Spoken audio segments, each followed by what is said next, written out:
I'll go ahead and let Jeannine have the floor so she can get ready. And believe me, you'll be amazed at what she's been able to turn up. I've been in this local history business for some time, and she has turned up with things in this that I have not seen before until we did a dry run on this afternoon. So with that, I'm going to go ahead and give it over to Jeannine and let her tell you all about the sawmills and their fascinating history.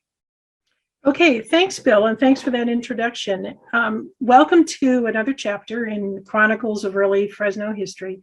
This is one that I'm particularly excited about. It's something that's been on my mind for some time, and I just took the time last year to dig into it a little deeper.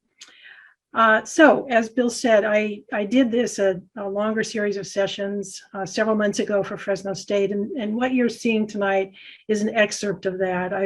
I've tried to pick an hour's worth of material that might pique your interest, maybe lead to some curiosity to explore on your own.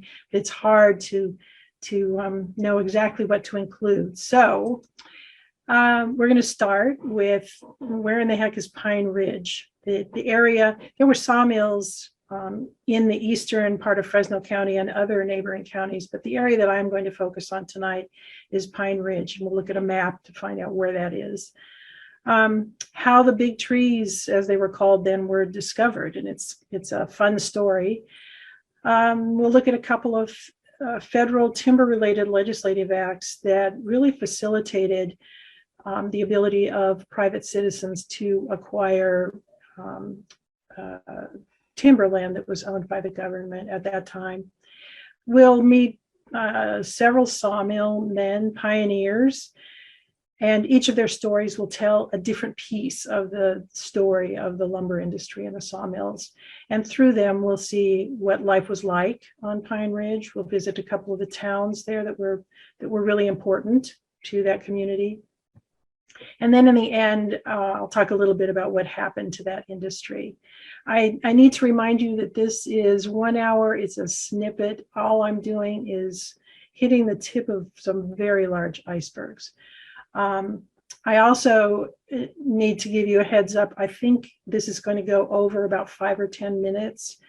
I'll try to talk fast, but not race too quickly. Okay, so where is Pine Ridge? If you were driving out of Fresno on Highway 168, on this map, the whitish area is the valley and the foothills. And when it starts to turn green around Toll House, between Toll House and Shaver Lake, that's the area that I'm referring to as Pine Ridge. So it's loosely from almost the San Joaquin River down to the Kings River in that green area between Toll House and Shaver Lake. The period of time that I'm looking at is between 1860 and 1900, and there weren't very many people in Fresno County in 1860. This is before the town of Fresno was even existed. 4,600 people in the entire county. Even by 1870, not many, a couple thousand more. But then between 1880 and 1900, there's a huge boom in population. Part of it had to do with the railroad coming down through the valley, setting up Fresno. Agriculture, business, commerce expanding, people arriving to take advantage of opportunities that the valley offered at that time. That had an impact on the lumber industry that was getting started actually in the 1850s. So this is a list of the priority products in Fresno County that was on a map that Scott McKay, who was running for county supervisor or surveyor, published at the time. And in priority order, it starts with oil producing wells, 1,252 of them in Fresno County. It goes through the vineyards, stone crops, stone fruits, citrus, livestock, and at the very bottom is lumber. And lest you be surprised by the fact that oil wells are first on the list, They were here in Fresno County, primarily around Coalinga. And the nexus with our story about sawmills is the derrick. Those derricks were made of lumber at that time. So how were these big trees discovered? It has to do with gold mining. There still is a town actually called Murphy's Camp. On the photo on the right is the town as it was in its heyday. And the one on the left is the Murphy's Hotel as it is today. John Muir described Murphy's Camp as a curious old mining town situated in an area that was very rich in gold and other minerals to be mined, which meant that Murphy's Camp was a hub of activity. It was a heavy mining population and they needed food. So enter Augustus Dowd, hunter for hire. Augustus would go into the neighboring forest, find whatever game he could, bring it back and sell it to the miners. Well, one day in 1852, he goes into the forest and further in than he usually went. And he was in front of the biggest tree he had ever seen in his life. He couldn't believe what he was seeing in this giant big tree. So he hustles back to Murphy's Camp and he tells the miners, "You're not going to believe this. I saw this tree. It's huge. It's bigger than anything you've ever seen." And the miner said, "Oh, Dowd, come on. You were drunk. You've been spending too much time in the forest by yourself." Well, Augustus was not to be deterred. So he waited several months. And one day he goes back into the forest and he comes back empty-handed, but tells the miners, "I got this bear. It's bigger than I can carry back by myself. I need some help." So about a small team of miners goes in with him and he takes them to the tree that he found. And they're all astonished. So within a few months, by 1853, 5 of them spend 3 weeks drilling holes and putting dynamite in a tree to topple it and very carefully strip the bark 50 feet up the trunk so that it could be bundled up, put on a ship, taken around the Horn, and put on display in New York City in 1853. It was exhibited in the racket court of the Union Club on Broadway in 1853, and by 1854 it made its way to Europe. So what happened is entrepreneurs, investors, capitalists, opportunists in both the East Coast and Europe were now aware of what would be perceived as a commodity to explore further. Well, the discovery brought tourists, lots of tourists, and they came in wagons, stagecoaches, similar to the one that you see on the right, in the photo on the right. And in this article in the Expositor, the Fresno County newspaper at the time, this is 1872, it's 20 years later, and it's talking about a party of ladies and gentlemen who left Centerville and are headed for the big trees 40 miles above Centerville on the Kings River. Well, if you look at a map, that's kind of around the area where the General Grant tree is, pictured there in the lower left, and it's near Converse Basin. Converse Basin Sawmill was a major operation, and it's in an area that was considered the largest giant sequoia forest in the world. It also got rid of that forest over time. And the sad part is that the giant sequoias would shatter when they fell. So in the picture on the right, you can see a lot of waste trees lying on the ground and just left there. And in the center is the boole tree as it looked then. And on the left is the boole tree as it exists today. The one large tree that they left and were very proud of leaving, as the photo in the center suggests. These are the sawmill workers around that tree that they did manage to save. And I understand today it's on a trailhead on one of the Sierra trails. So estimates of the number of trees that they logged, one source said 8,000. I've seen estimates as high as 10,000 trees wiped out of this forest by one sawmill. But let's go back in time to the federal acts. There were two of them that made it easier to acquire this land. The first one, the Timber Culture Act of 1873, was intended to reforest the Midwest.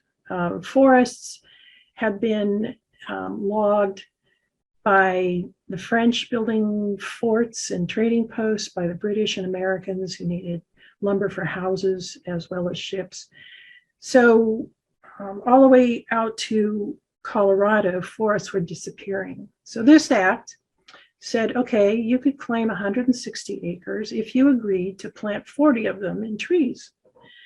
It was amended in 1878 to require, well, only 10 acres need to be put in trees. And if you need an extension, that's okay. You know, weather can damage the seedlings, insects can damage the seedlings. It was finally repealed in 1891 because of rampant fraudulent use of the loopholes.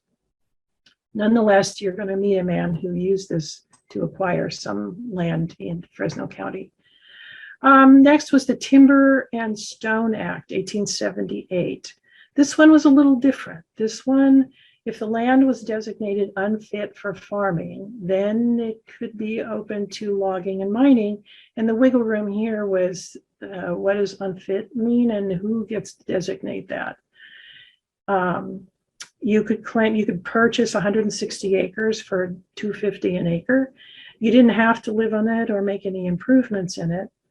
And what this led to is something that was reported by the Visalia land agent at the time. What he saw was a surge in land claims. And there were caravans of stages reported to be going in and out of the Sierras, like the ones that you see on the right. They were filled with what were called prospective locators. These were guys who were taken off the streets in San Francisco. They probably had never seen a forest in their life.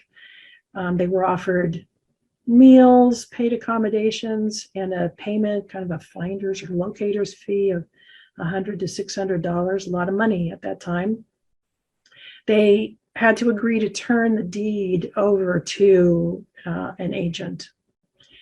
And they would go to the Visalia land office, look at a map, be taken up into the forest, and they'd point to, I think I want that plot. And then they go back down, register with the land agent. An unknown party pays the fee, and the unknown party is the company, whatever group of individuals that was. And that's how thousands of acres of timberland were acquired by entrepreneurs. So how many sawmills were there? This is a map of the Pine Ridge area. It was put together by the Eastern Fresno County Historical Society, and I really have to give a shout out to them. They've been immensely helpful to me in doing some of this research. The lake here is Shaver Lake. Each of those yellow pins was very meticulously put at exactly the right coordinates to locate the mine. So this is a pretty accurate map of the 27 mills, the 27 mills that existed before 1900, and there were another 75 after that. So who were these people? Who were these pioneers that struck out in their ox-pulled wagons through terrain that was just impossible? Well, the first person you're going to meet is not a sawmill man, actually. Roderick W. Riggs. He went by R.W. Riggs. He was a photographer, and he is the de facto historian of Pine Ridge and the lumber region. He and his wife routinely hiked those mountains in the summers. They knew the people, they knew the places, they knew the terrain. One year they ascended Mount Goddard, camping on ice and snow and taking hours to travel just a mile or a mile and a half at a time. He had a photo studio up in the mountains. So pictures that you'll see that he took were developed right here. And in his later years, in 1936, he and a few other men were honored by the city of Fresno as pioneers who were still around, who had signed the original charter of the city of Fresno. He has an extremely interesting life, which is another story for another day, but very important figure on Pine Ridge. So he's well known for these collages. And they aren't just random photos of men up on Pine Ridge. This particular one is one of the earliest, the Pine Ridge Millmen of 1852 to 1885. You'll be meeting about a dozen of them. Let me get a pointer here. So you'll meet John Humphrey up here on the left, C.D. Davis, who was an engineer with an interesting connection to John. Mr. Bennett, we have a wonderful photo of his mill that's going to be very informative. James Hulse, and you'll learn in a minute why Riggs would have put him in the center of this collage, and Alec Ball. Doc Glass, Will Ockenden down here in the corner, town named after him, and you'll learn a little bit more about that. Joe Brett's Mountain Royalty, and Moses Mock, associated with John Humphrey. Okay, first mill on the ridge, James Hulse, 1852. And you have to wonder why. There are no people here. That population from the 1860 census said there are only about 4,600 in the entire county. What is going on in those mountains in 1852? Well,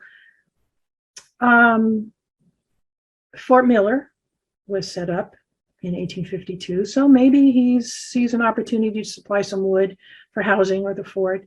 But Hulse was a miner who came from Calaveras County down into the Fresno Mountains. And at that time, there were lots of miners in the area. Murphy's Camp further north was an example, but you'll see in a while that there were a lot of miners very active in the Fresno County mountains. And that may have been one of the reasons why he set up his mill. It was a small operation. 40 years later, we find him on the valley floor near Farmersville, planting fruit trees on his ranch. That transition from living on Pine Ridge to the valley was very common for sawmill men, those early pioneers. He didn't hang on to his mill very long. He sold it to Alec Ball in 1854. And I think you see the contrast in their pictures in the two men. Ball was described as a rough and ready and good-natured man. He may have been a hard worker, but he was also a hard poker player and ended up $7,000 in debt. He moved the mill, sorry, I keep saying mine for mill, moved the mill further up the mountain, but it burned down. And when that happened, he was bankrupt and out of the picture. Today, if you head for Meadow Lakes on Aubrey Road, you will find Corlew Meadow. And when you do, know that you are very close to the site of Fresno County's first sawmill, first erected by Hulse. Joe Brett's Mountain Royalty. Brett's had a couple mills. His sons also had 2 mills. His home on Pine Ridge was further up the mountain near Ockenden, and I guarantee you that home was palatial by sawmill standards at that time. He was born in Pennsylvania. There's one other person you'll meet who's also from Pennsylvania. He had 10 children, 8 by his first wife, 2 by his second wife. He's buried in Toll House Cemetery. pictured there on the right. In the center, he is holding the two tools that are the most important to any sawmill man, his axe and his saw. His company was successful for decades, which is confirmed by this ad that he placed in the Sierra Union High School yearbook, 1848. The Brett's Lumber Company is a dealer in sugar and white pine lumber, shingles, posts, and building materials. This is his mill. It was quite large. If you think back to that picture of the Converse mill, which was a major operation, his is one of the larger, and it's obviously not one that they dismantled and moved to other parts of the forest. He's pictured here. It's kind of fuzzy, but he's pictured here at the top of this stack of lumber with his two children, John and Minnie. He also had a shingle mill, and some of these guys had mills that specialized in wood for shingles, wood for trays, like trays they used for raisins, grapes, as well as lumber for building supplies. The Brett's Mill crew. I want to pause for a minute on this and invite you to look closely at the people in this picture. If you notice Civil War uniforms or clothing, they are. It was common at the end of the war for men who arrived in California to be wearing their uniforms. There are a couple of women, probably a cook and a laundress in this picture. And I'm going to enlarge it because I want to draw your attention to a couple of things. So notice how they're dressed. Notice the ages. Few mustaches, mostly clean shaven. A young boy right here in the front row, missing a finger, maybe a sawmill accident, holding a photo, and I can't tell if it's a man or a woman. Maybe it was a parent, maybe it was a friend. I'd love to know more about him and the story of that photo, which is lost in time. And the man in the center in the suit, I don't know, maybe that's Joe Brett's at a younger age. We'll never know. This is the full mill crew for the big Brett's Mill. And this one also bears viewing for an extra minute. Notice, I'm going to enlarge it so it's easier to see these.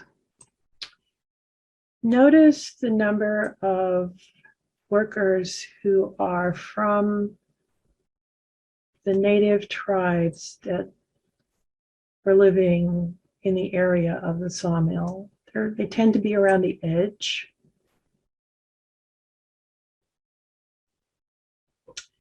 There are 4 women in the middle, probably cooks. And down in front, notice what they have on their feet. Shin protectors or long laced leather boots, shin protectors, a meal lunchbox to take into the forest maybe on a work day.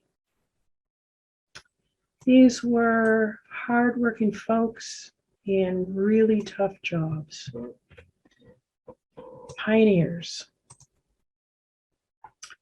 Okay, the Bennett Mill, C.M. Bennett. He had one. It was kind of south and east of the collection of mills in Pine Ridge, and he had 2 sons who joined him in the mill business. The reason I've included him here is because this is the best photo I could find that shows how the logs came into the mill as logs and exited at the other end as lumber. So the logs are rolling down this platform into the house, the sawmill house. And they're put on a carriage one by one. On the right side of the carriage is the sawyer, and on the carriage is the ratchet setter who goes down through the mill with the log. It comes to the bandsaw. It goes to the edger to remove any round corners. Maybe it goes to the resaw to get to saw it into smaller boards. It is trim cut into even lengths, and it's placed on the green chain. And I understand from talking with old timers up in those mountains that the hardest job in this mill was the guy who worked the green chain. I don't know if you've ever worked with green lumber, but it's heavy. It's very heavy. And that chain would pull those pieces of lumber off the carriage, and he'd be stacking them sorted by grade and width in these stacks of lumber at the other end of the mill.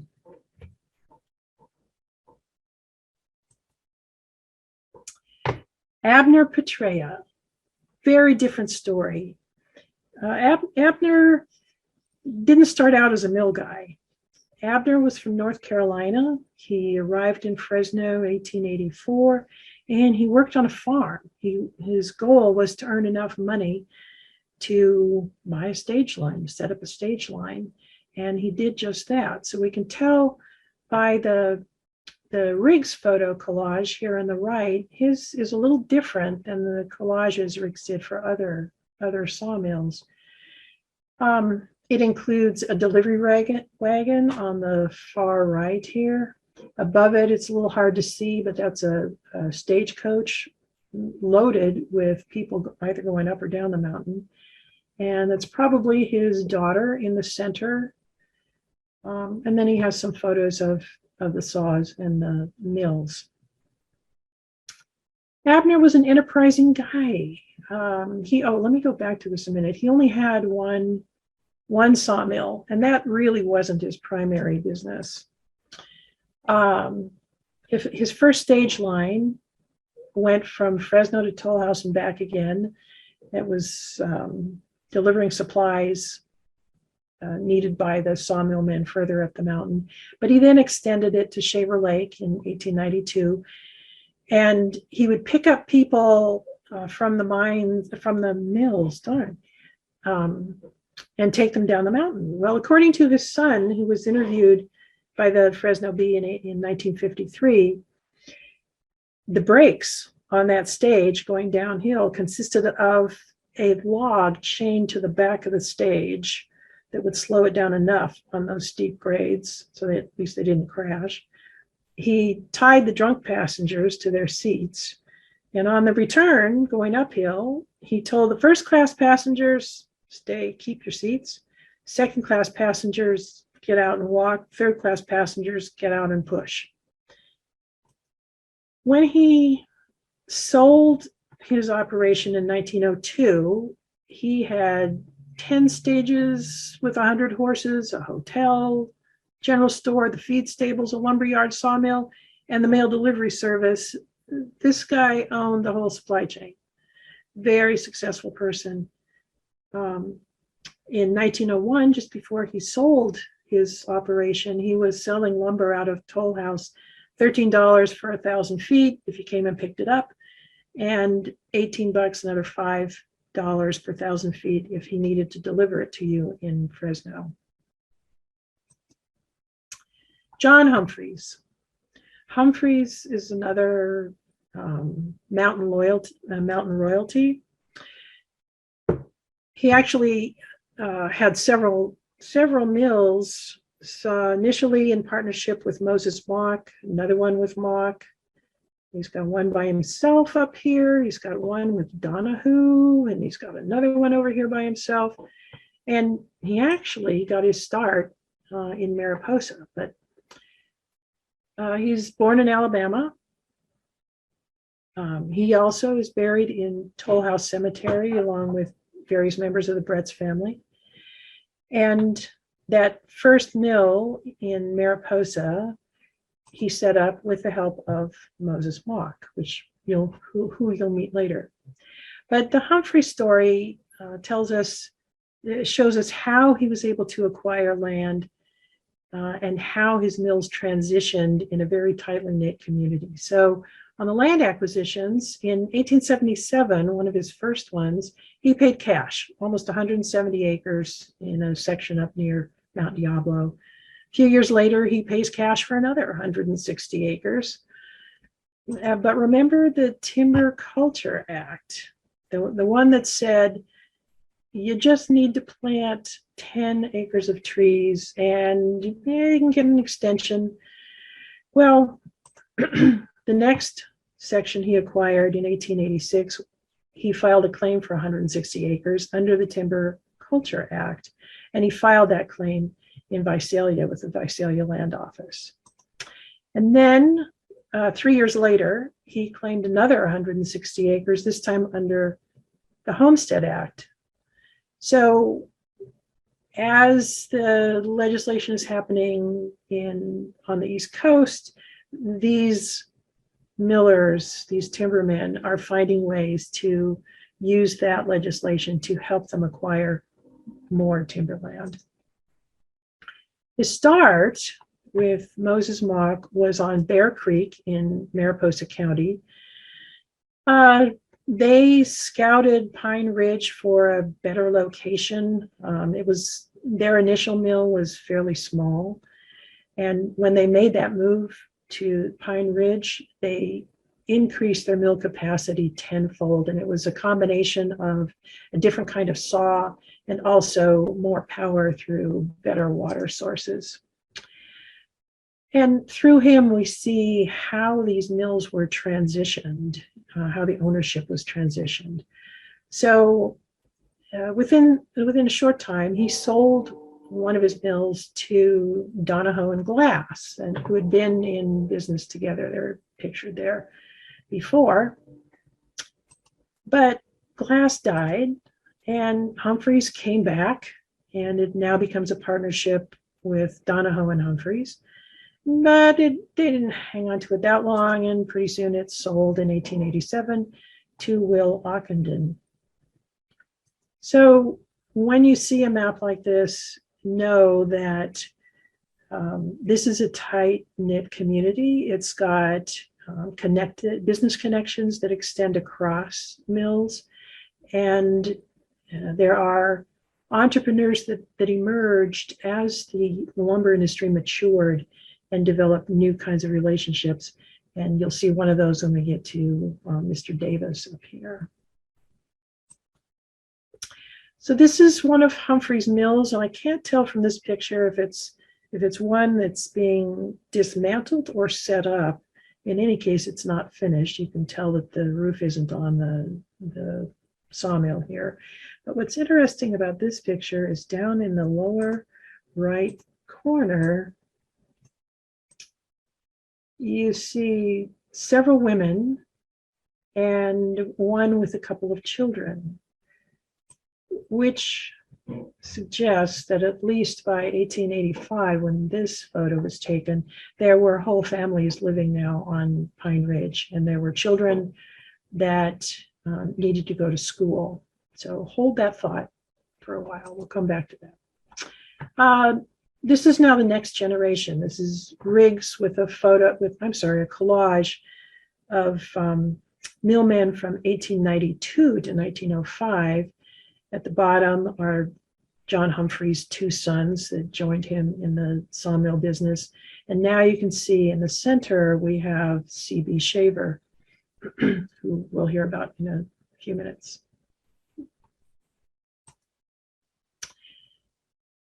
All right. John Humphreys had another mill that he sold to support flume construction. C.D. Davis was a civil engineer, and his focus was on constructing a flume, and he needed a mill that could produce lumber expressly for that flume. He was the Fresno County surveyor from 1877 to 1893.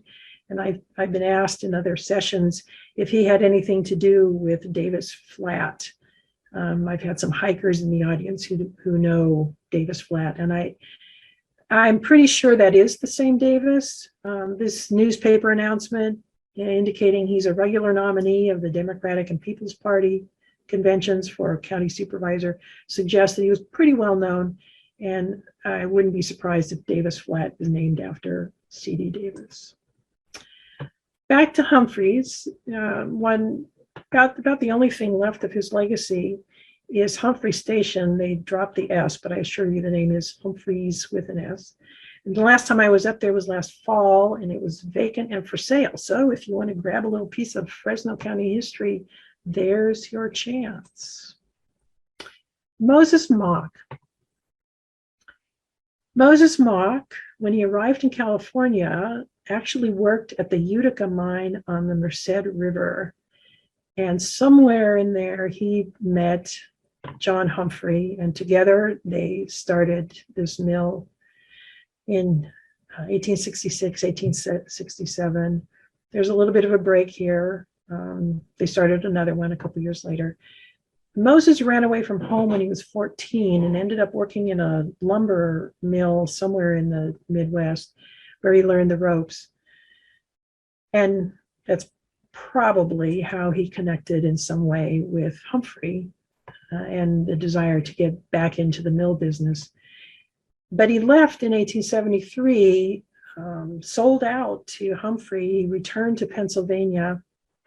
I suspect the timing was such that he may have had a relative to visit, or parent maybe that he wanted to see one last time. In any case, he left, he returns to California, gets back in the lumber industry. In his obituary, he's referred to as a mechanical genius. He made several inventions that really improved the saws that were used in the mills. And apparently toward the end of his life was working on an auto with power on all four wheels. It's through Mock that we're going to get a little glimpse of the community that was on Pine Ridge. This is the 1880 census, page 2. You don't need to read all the fine print on this. Pine Ridge was its own precinct, and Moses is listed as a machinist on Pine Ridge. But notice this is page 2. And you might wonder what was on page 1. There's about 20 some odd people here. It didn't fill up a page. What's on page 1? Page 1 are the native people who are listed as color is Indian. On the right, I've transcribed the names as best as I could read the handwriting. And the information that's recorded about them is name, age, and gender. The red names in red are the men, adult men. The blue are adult women, and the grayed are children 13 or under. So I'm kind of thinking these are family units. And if you imagine you're the census enumerator sitting at a table in the middle of the woods in Pine Ridge, and you've got a line of native people in front of you that you're recording information about, and the first person in line is Jim, might suggest that he's a mill worker who was given the name of Jim. I don't know, but the rest of the names are clearly not Anglo names, except maybe Bird, the 19-year-old female. So Jim 35 and Nitui 30 and some kids, and you go down the list till you get to the end of the line where the elders are. Shonaguish, 60-year-old male, and Hottish, 50-year-old female. These are families living in close proximity to the sawmills. So those pictures of the mill crew at the Brett's Mill that showed a lot of native workers, they are clearly living near those sawmills. And the relationship was not always positive. There were frequently tensions. So let's take a look at the voter registration. This is 1872, kind of early on. And here we find Moses again, where that red arrow is. I'm going to, again, use the pointer here. This gives us a view of the international nature of what was living, of the people living up in Pine Ridge. These guys were meticulous about registering to vote. The voter records for this era are wonderful. But what we have are an Irish carpenter and laborer, a Scottish miner, a Swiss butcher, a German baker, a French stock raiser, another Irish laborer. So there's different cultures, there's different languages. Notice how many are miners. So in the early years, these mills were not necessarily providing lumber for the towns on the floor that weren't even here yet. They were providing wood for miners, homes, supplies. Shaver Lake. Everybody knows Shaver Lake. But Shaver Lake is not a natural lake. It was a mill pond for this sawmill that's on the kind of the right side of this photo in front of those smokestacks. So if you could get the logs down the hill to the other side of this lake, they could be floated across to the sawmill. It was designed, constructed under the leadership of Charles Shaver and Lewis Swift. It might be a lake that you could take a cruise on, take a little boat ride in pleasant weather. It was drained in 2011, and I love this picture because it shows you how much of the forest had to be chopped down to create this mill pond to get the logs from further up the mountain over to the sawmill, which no longer exists. Shaver was known for riding the flumes down the mountain. This is the center picture is him, and it looks like two women on either a longboat or a dinghy. I think it's a longboat, but you'll notice there are no handrails. There's nothing much to hang on to. He probably didn't ride boats like the one pictured on the right, but he did ride more than once because we have a newspaper clipping talking about another excursion of Mr. Shaver with Mr. and Mrs. Swift and a couple of other ladies coming 23 miles down a flume, getting totally soaked and a little dizzy, traveling 30 miles an hour down a flume that probably looked like this one in the center picture. You had to be a bit of an adventurer. I've also read stories about pregnant women riding these flumes, riding these boats to get to the doctor down in Fresno if they could make it. Okay, life up there was a bit rugged. This is a picture of a cedar bark cabin in the middle of the forest. This would have been extravagant. Most of the housing was made out of canvas or old sacking. Roofs were maybe branches, or maybe they just lived out of their wagons, or some nestled up to big boulders that they used for walls. Cooking, oh my, a Dutch oven, you almost had to have one of those. Although if you didn't, you could cook your flapjacks on the back of a hot shovel. Cast iron stove was a total extravagance. Flour was a luxury, which means bread was a luxury. Your diet was more beans and rice, maybe an occasional bit of sugar, or bacon, or dried fruit, and of course they had tea and coffee. It was pretty sparse existence. The first white woman on Pine Ridge was Martha Ann Humphreys, wife of John Humphreys. When John decided to move the mill from Bear Creek over to Pine Ridge, it meant the family had to move with him. So on New Year's Eve, 1866, John and Martha loaded up the household goods, the two kids, threw everything in the ox wagon, and off they went through the forest to Pine Ridge. When they got there, 10 days later, there was one of those fancy cabins built out of palisaded cedar bark. The picture on the right shows you what a palisaded wall would have looked like. The rafters would have been light poles made from small trees with cedar boughs covering them. And there were no structures for the workers at that time. They just slept on the forest floor.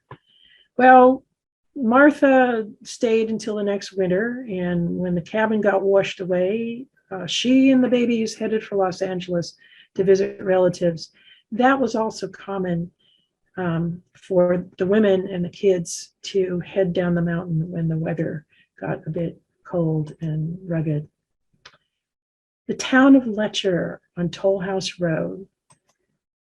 Letcher was just past Academy, what is now Academy, and way before you get to Toll House.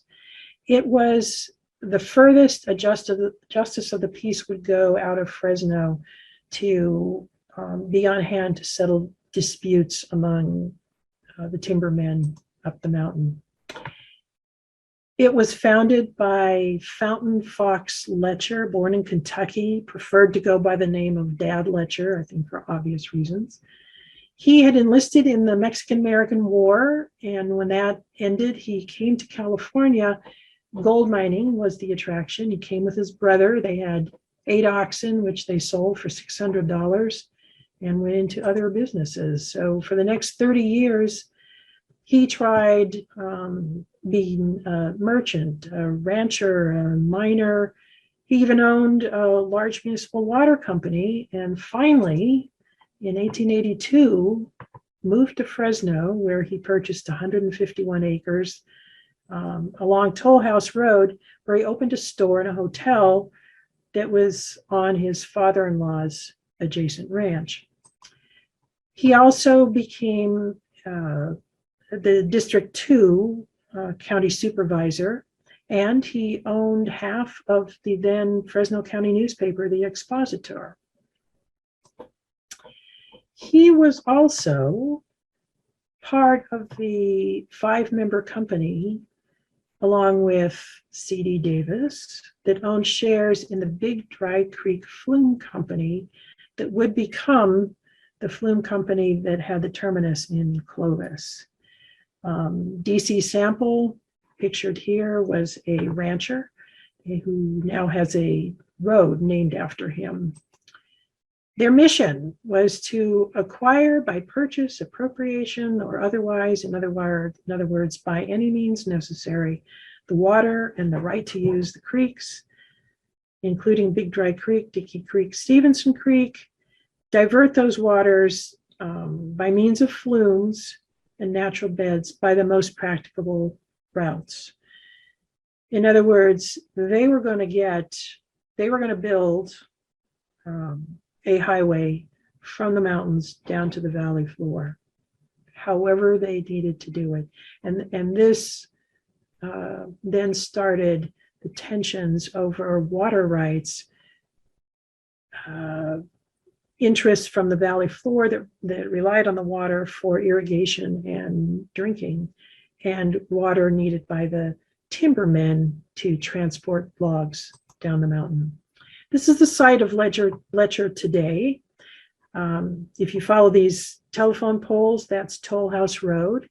You're standing on Sample Road.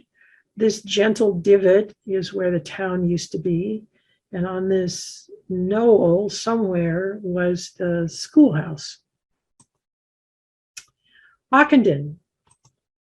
Ockenden was the most popular summer resort on the mountain. It was a way to escape the summer heat. It had a hotel, camping, cottages, tent cabins, a dance hall, outdoor sports, you name it, come to Ockenden and get out of the valley heat.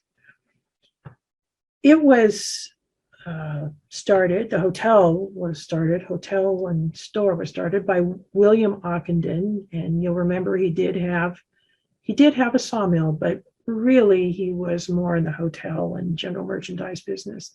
He was from England. He had immigrated to Fresno from New Zealand, and after a while married Eva Bretz, a strategic move, marrying into one of the dominant Pine Ridge families.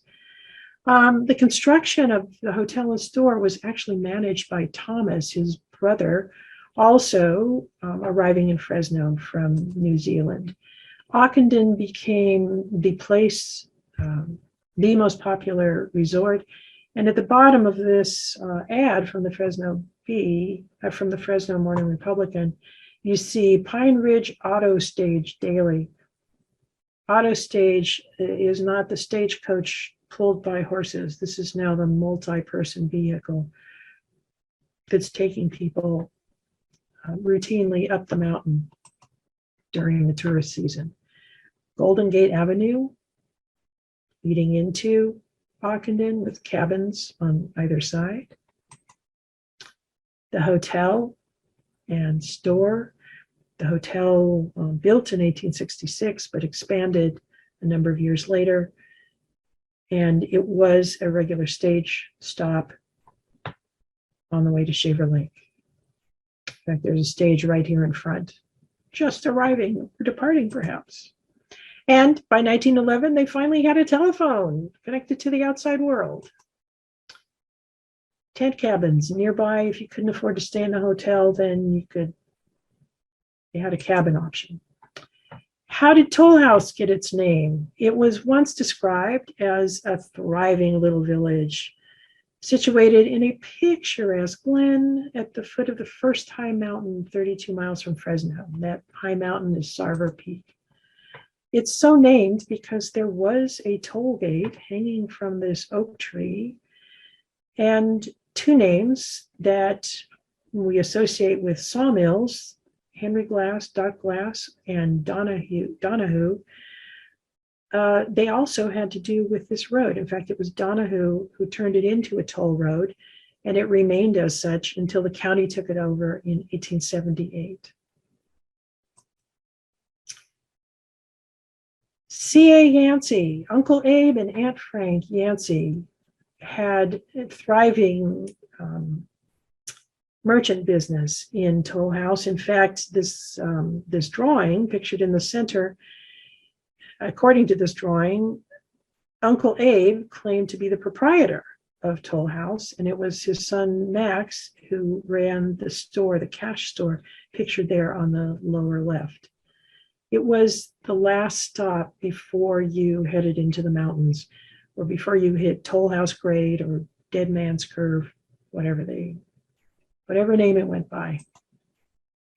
So what happened to this industry? This industry that had 27 mills before 1900, another 75 afterwards. Where did it go?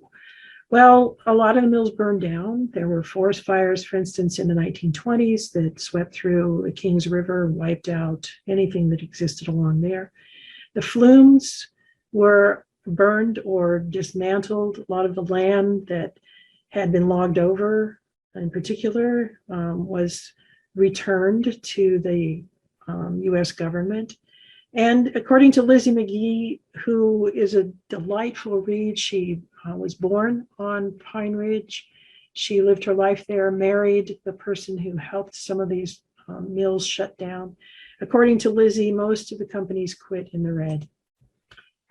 The trees, the felled trees, were left in the ground along with the cordwood, and there was a letter to the editor somewhere in this period complaining because, here's all this cordwood going to waste, and people down in the valley floor in Fresno are paying good money for cordwood for their homes. A lot of the waste was burned in these contraptions called burners. I'm going to leave you with a picture of one that you can't get to. It's not accessible by the public. And I have to thank Brian Craighead and the Eastern Fresno County Historical Society for making these pictures available to me. Brian hiked up to this burner and has brought back pictures of the outside that give you a sense of how big it was. And this is just one. There were many. The waste product would come in on this conveyor belt and be dumped inside. So you have a sense of how big it was and how much waste was being burned in these Pine Ridge burners. What happened to the people? The Pine Ridge men, the pioneers, the guys who fought their way through the forest to get to the lumber, and who tried in many cases to get it down to the valley and meet the demand that the mills just couldn't meet. The Teamsters, the guys who were totally underpaid, who had high-risk jobs, who were driving wagons full of lumber down steep grades at their own peril.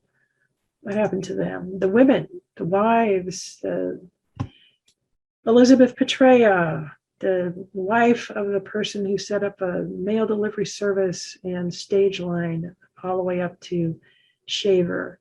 Martha Ann Humphrey, first white woman to live in a cedar bark cabin until it got too cold and she had to bring the kids down. Aunt Frank Yancey, partner in and helper in her husband's businesses in Toll House. And their kids, their children, who could attend school in Letcher, one district. There were others. This photo is from the Pine Grove School on Kings River. Kids who couldn't just make the trek to school every day. It was too hard to get to school. These were boarding schools.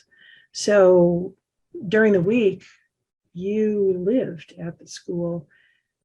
And when you could, you got back to home somewhere up in the ridge. Well, many of them are still around. Their descendants are still around. I've met people in Fresno who are descended from Pine Ridge sawmill families. A lot of them still live up there on Pine Ridge. And if you haven't been there, I would encourage you to visit the Eastern Fresno County Historical Society Museum. It is in one of the schools that served Pine Ridge, and they've restored it. There's a lot of memorabilia, like what you see in the center photo. The photo on the lower left is a dorm room as it was then, and on the right, it's been restored. It's a wonderful museum, and it has a lot of history and documents and records there. So let me end and ask, are there questions, comments? And while you're thinking, I should add that in this era, it was actually cheaper. If you were living in Fresno, the town that it was cheaper for you to get lumber from San Francisco shipped in from the Oregon forest than it was to get lumber from the Fresno mountains. Everybody's invited to use the chat box to submit any questions or comments you might have. Where is the chat box? Oh, The bottom of this, look at the bottom of your screen, and you should see a chat box. You click on it and Oh, you yeah. can type in your question or comment. Okay. I tell you what, as long as we have you unmuted, why don't you just ask your question? Yeah, I just made a comment on that big burner that you showed. The Pine Logging Company mill near Dinky Creek is accessible now. It's a Forest Service Work Center, and you can drive in and you can walk over by the burner, and it looks like it's about the same size as this one. Very elaborate. And I've seen a number of these around the Sierra, and most of them are smaller than this. Most of them don't have all that piping and stuff. But this one and the one at Pine Logging, they're huge. Well, thank you for that. And how would one get to that? If you were going toward Dinky Creek, about a mile or 2 miles before you get to Dinky Creek, there's the left. I'm trying to think of what it's called. It's a Forest Service Work Center, Uh-huh. It might be the Pine Logging Company Work Center. Okay, No, I think it's Dinky Work Center. okay. And you drive in and pass the buildings, a couple of buildings, the headquarters and the work center, and there's a little parking lot in there. And then right across from you is the burner. And Mhm. there's about 5, 6, 7, maybe restored buildings there, the store and the office, the schoolhouse.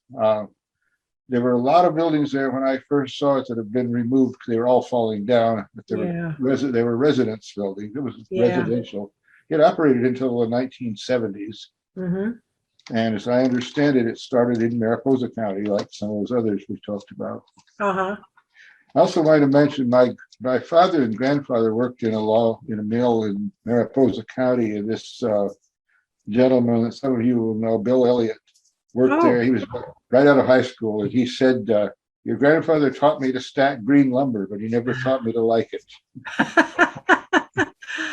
I have, I have lifted green lumber, and I know it is very heavy.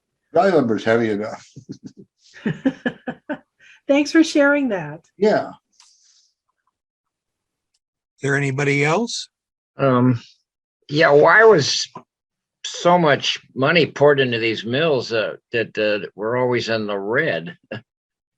A lot of them were unprofitable businesses. Why would they subsidize when the returns weren't that great? Yeah, they weren't in the red initially. It was, let's see, the pieces that I had to cut out were all about what was happening elsewhere in Fresno County and why it was very lucrative. So there was a huge demand, and they built that demand caused railroads to be built up into the mountains. They were crude. They were, it made it a little easier to get the lumber down. But even with those improvements, with roads, with flumes, those mills were only producing about a fourth of the lumber that Fresno needed. And the lumber companies in Madera and Fresno were getting orders from not only the Central Valley, but from Southern California. So they were cranking out as much as they could, but they just couldn't meet the demand. So in the end, they met their demise.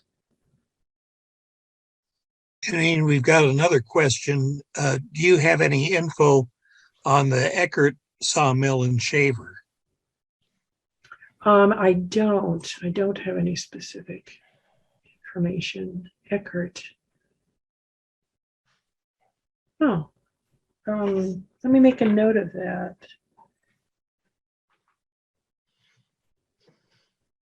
Maybe a discussion topic for another day. Yeah. So does anybody else have anything to contribute or? Yeah. Eckert's Mill was right behind Eckert's store there. Okay. And it was still working in 47 because they were still running it when I was there at Pine Logging. This is Mr. John So Scadden. I'm He's sorry. 95. This is John Scadden. He's 95 and he worked up at Pine Logging from Uh-huh. 47 to 51. Wow. I'm also reading the comment. Thank you from Richard.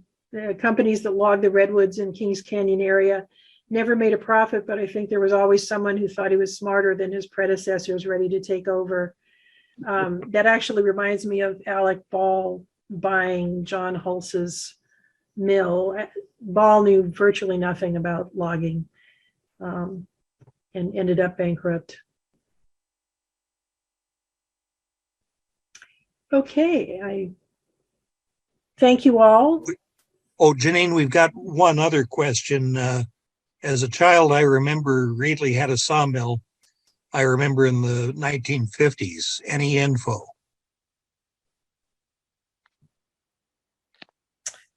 I don't, on a sawmill in Reedley. But Still talking to him. I don't, sorry. There was also a burner, like the sawmill burner in Clinton's Junction on the way up to General Grant in the early 60s. In Yeah, fact, it caught fire. yeah. And one story I heard was the reason they kept the mills up there in the mountains and the burners up there in the mountains is because they could burn the waste without interference from life in the valley floor. Anybody else have any questions, comments? Burner. What other comments? The mill where my dad worked, and that started in 1935, Mhm. they were using the waste sawdust to power the boilers. It was a steam operated mill. They used the sawdust for a while, but apparently they produced way more sawdust than they could use because Yeah. when the mill closed down in 48, well, burned down actually, Uh-huh. the sawdust pile is almost half as high as this burner. Yeah. Yeah, there was unfortunately a lot of waste up there, a lot of waste. Well, thank you, ma'am. Appreciated this. Okay, it's been fun for me to do this, and I'm hoping it's piqued your interest, and you might get up to that Eastern Fresno County Historical Museum. There's also a wonderful museum in Sanger, and both of them have good information online on the web. Well, thank you so Okay. much, Jeannine. That was a stellar presentation, and I enjoyed every minute of it, and I'm sure everybody else did as well. And thank you for all the time and effort that it took to pull this together. Thank all of you for coming here and participating in yet another local history night. I should have an announcement for a new program before much longer, and I'll see that it gets out via the library. The notice of it gets out via the library social media, and I email everybody who's signed on to participate in one of our programs. So I think that does it for tonight. And again, thank you so much. On behalf of the library, we really appreciate you stopping by to hear some fascinating local history stories. And don't worry about it, there will be more. Good. All right. Thank you so much.